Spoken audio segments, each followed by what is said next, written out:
Hi ladies and gentlemen, today is February 24th, 2017, and you know, I read on WorldNet Daily this morning that there were a group of witches who were going to start casting spells at Donald Trump. As a matter of fact, there was I can't really say she's an acquaintance of mine because I've never met her, but the lady who did the opening plate for all of my videos, Pam Jones, she was in an altercation with obviously some sort of a Satanist or something, and it got pretty ugly. And so I jumped in there and I asked this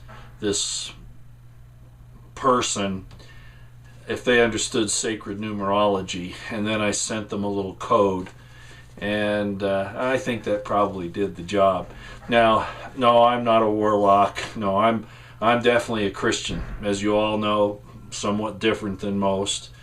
The basics are all there, and yesterday I gave that little video about McMasters, and in the very beginning of it I was talking about the reforming of early Christianity and Judaism.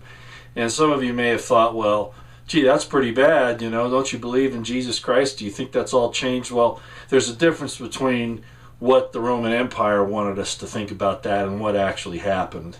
And that's basically what I was talking about. But anyway, that's a whole nother subject. That's not why I'm here today. I want to talk about these witches first. You know, you have to be really careful, witches and warlocks, when you do these types of things. I'm going to tell you a little story, okay, and you'll probably remember it. Yeah, it's from the Old Testament. It's during the Exodus, and Moses comes to Pharaoh, and you know they've been going back and forth on letting Israel go and all that, and finally the Pharaoh says, you know what, I'm gonna kill all the firstborn. And Moses says, wow, you shouldn't have said that, because the very words that are coming out of your mouth are what you've proclaimed against your own people and your own house. And sure enough, he lost his firstborn son, as did everybody in Egypt. He didn't have the Passover blood over their door. And anyway, the only reason why I bring that up is because witches, you start doing stuff like that and you send it at the wrong person, and Donald Trump, believe me, is the wrong person, those things are going to come back on you. So I suggest that you probably not do that, not because Donald Trump needs to be concerned about it. I'm concerned about what you're going to do to yourselves. Seriously. So just take that as, you know, for what it's worth. I won't even go any further than that. Yeah, I'm pretty well versed in this stuff, okay? All right, well, anyway. I know there's some consternation about the meanings of the scriptures. I want to start out, and yeah, this is kind of that kind of a video, but like I say, I think these are needed once in a while. You have to understand that the Bible is a compilation of books. The Old Testament, in particular, was redacted by the prophet Ezra out of the oral tradition and some other writings that were there. So it's kind of, well, it's a redaction of all of those things. It's not like somebody sat down and just wrote from start to finish that whole story. It's a collection of books, not one book. I think most people understand that, but then I start seeing these people talking about, well, you know, this didn't happen that way, like that, or you said it happened like this, or whatever. I had some friends that called me up the other night and said, well, what do you mean by this and that? And I said, look, you know, the Bible is a redacted group of books that were put together. Most of you have probably heard about the Council of Nice, right? Nicaea, where they decided on which books would be in the canon and which wouldn't, and that was from the Christians' perspective. You know, and the Jewish people had already done it for the Tanakh. But there were other books they didn't include. Sometimes they did, like the Catholics include the Maccabees, you know, the Protestants don't. So the point is that there's more out there that you can get your hands on and understand what was really happening in the historical context, if you even believe it to be an historical context, which I do for the most part.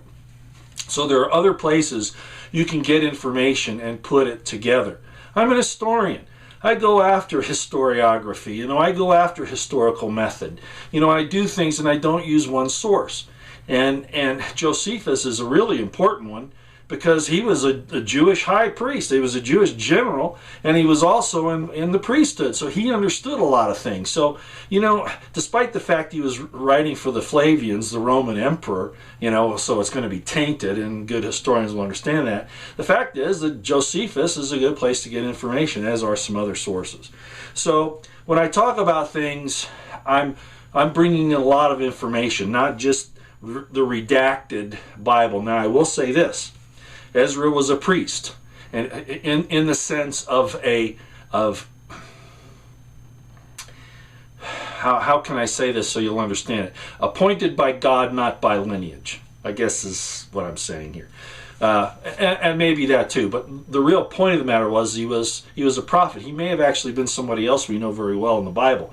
But what I'm trying to say here is that he did make sure that in the Torah, that one long run-on word from the very first letter in Genesis, the very last letter in Deuteronomy, were exactly right.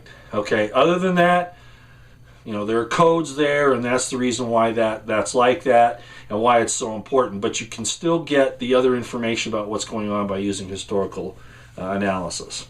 So anyway, I wanted to bring that up, and this, you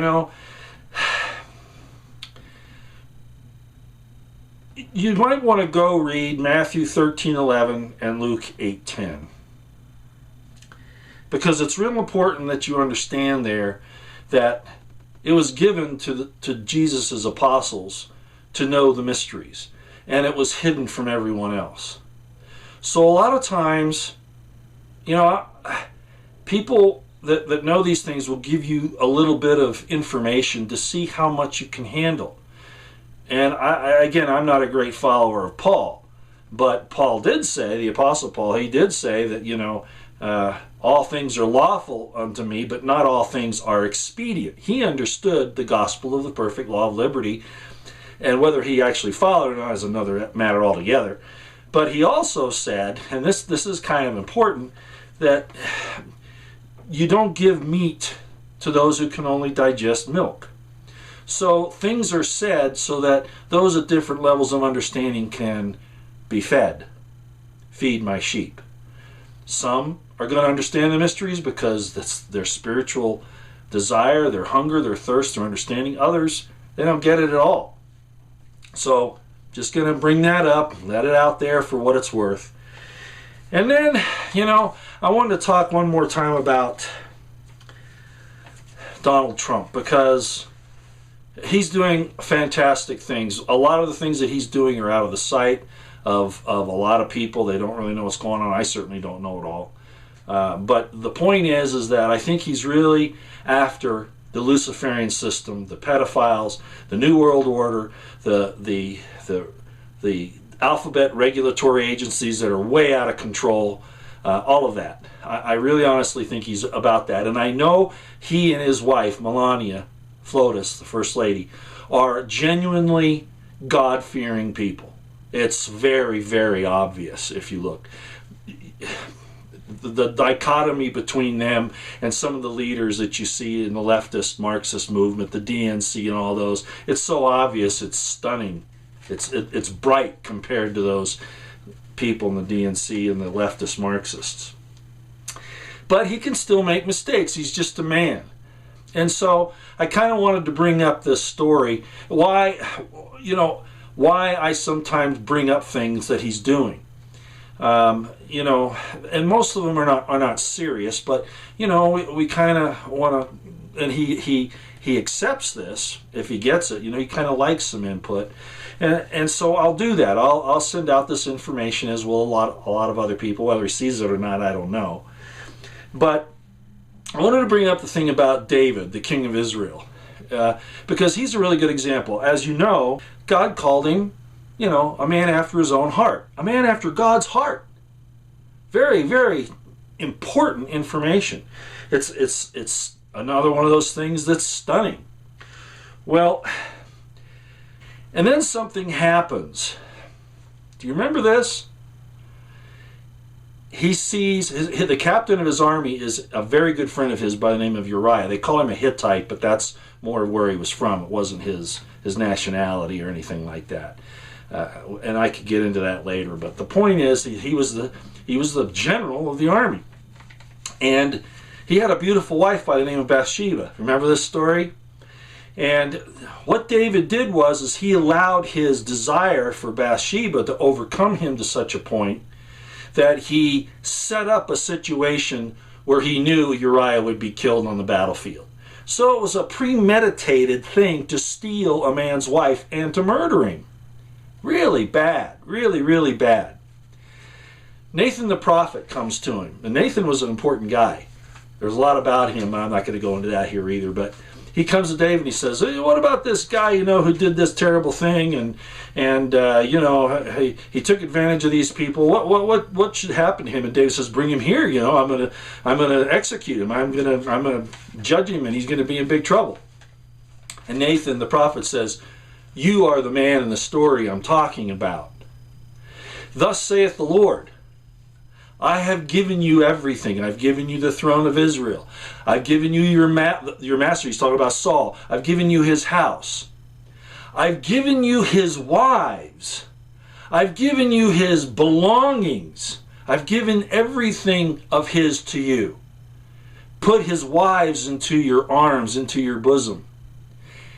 All of these things I've given to you, and if that hadn't been enough, I'd have given you more. He didn't have to take. All he had to do was ask. I think Uriah would have given him Bathsheba if he had asked for her. But you see what happened here. Even a good man like David could make a mistake. So, in Trump, I'm not saying he's like a David, but the story, the moral of the story is the same. So we're going to continue to try to keep the information flow open despite the censorship of Twitter and Facebook, and I'm not on Facebook, but all of that communication. So I just wanted to leave that with you today, kind of a thought. I kind of like to do this on a Friday afternoon. So I'll just leave it there. We'll see where everything goes over the next few days.